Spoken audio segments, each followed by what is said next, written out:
dots for anybody who has ears to hear. Some people are going to want to dispute this, but we're not going to argue with anyone. This is what's going on. There is no Q, there is no anonymous that has any information about this government or anything else that's going on. They have been leading you down a path of lies, all to hide the truth. And here's what's really going on. FEMA has more power than the President of the United States or the Congress.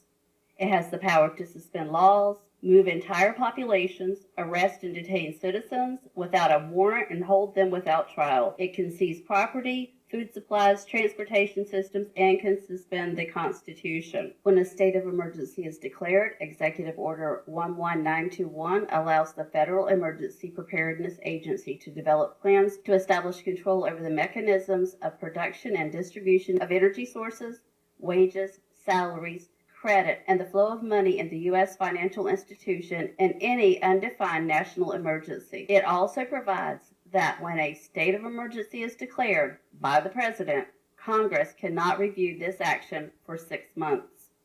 Now, with the understanding that after Trump signed the National Emergency Declaration, FEMA took over. Now, this is March 13th, 2020. Listen to what he's going to say now. This is right after he signed the National Emergency into effect. It is only the beginning of what we're really doing, and now we're in a different phase. This is only the beginning of what we're really doing, because what they're really doing is putting everything in place to start the New World Order. Now we're in a different phase. The different phase that he's speaking of is that he is no longer president, and he has given full power over to FEMA when he signed the National Emergency Declaration. We had some very old and obsolete rules. Those old and obsolete rules are also known as the Constitution of the United States. That we had to live with. It worked under certain circumstances, but not under mass circumstances. Under mass circumstances is being under FEMA rule. They were there for a long time. They were in place for a long time, and we're breaking them down now. They're definitely breaking them down because the Constitution is suspended. And they're very usable for certain instances, but not for this.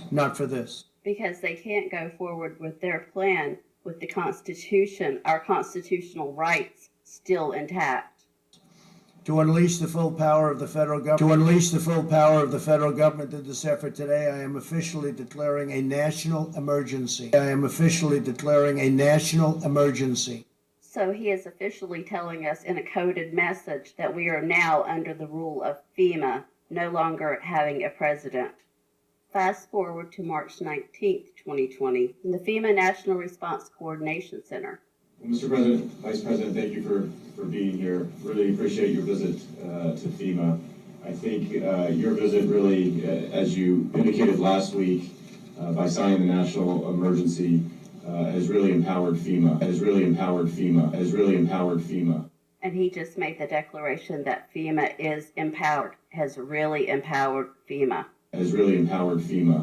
Fast forward to April 10th, 2020, in plain words, it's been my great honor to have been their president.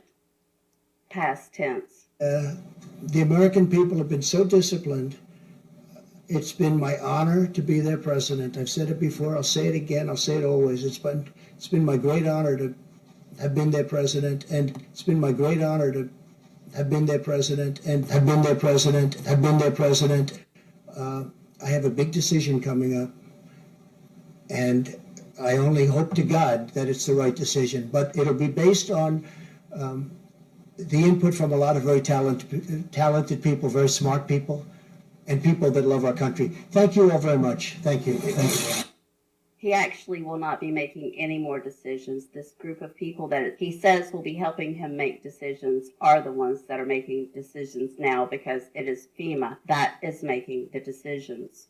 And as you can hear in this live briefing, Trump obviously does not know what's going on, because he said, you should have let us know, when Mike Pompeo said, we're in a live exercise.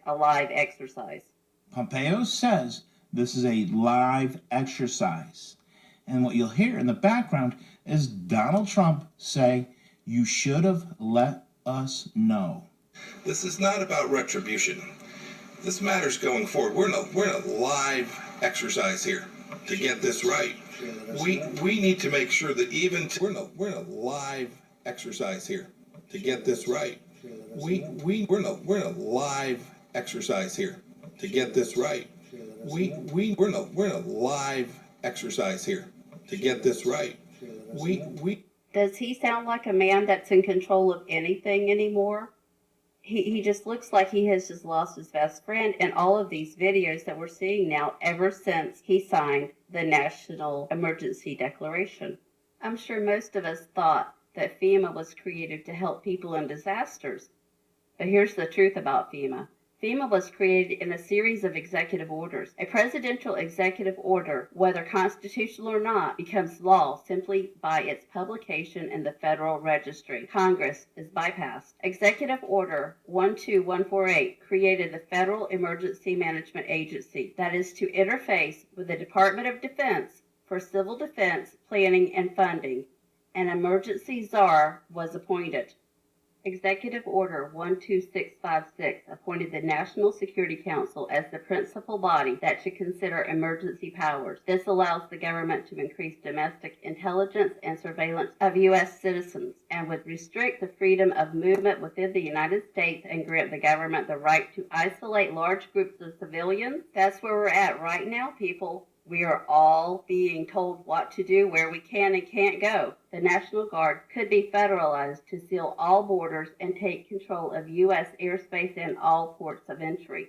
Executive Order 10990 allows the government to take over all modes of transportation and control of highways and seaports. Executive Order 10995 allows the government to seize and control the communications media. Executive Order 10997 allows the government to take over all electrical power, gas, petroleum, fuels, and minerals. Executive Order 10998 allows the government to take over all food resources and farms. Executive Order 11000 allows the government to mobilize civilians into work brigades under government supervision. Executive Order 11001 allows the government to take over all health, education, and welfare functions. Executive Order 11002 designates the Postmaster General to operate a national registration of all persons. That's where your census comes in. Executive Order 11003 allows the government to take over all airports and aircraft, including commercial aircraft. Executive Order 11004 allows the Housing and Finance Authority to relocate communities, build new housing with public funds, designate areas to be abandoned, and establish new locations for populations. Executive Order 11005 allows the government to take over railroads, inland waterways, and public storage facilities. Executive Order 11051 specifies the responsibility of the Office of Emergency Planning and gives authorization to put all executive orders into effect in times of increased international tensions and economic or financial crisis. Executive Order 11310 grants authority to the Department of Justice to enforce the plans set out in executive orders, to institute industrial support, to establish judicial and legislative liaison, to control all aliens, to operate penal and correctional institutions. And Executive Order 11049 assigns emergency preparedness function to federal departments and agencies, consolidating 21 operative executive orders issued over a 15-year period. We are Americans, part of something larger than ourselves. For 2 centuries, we've done the hard work of freedom, and tonight we lead the world in facing down a threat to decency and humanity. What is at stake is more than one small country.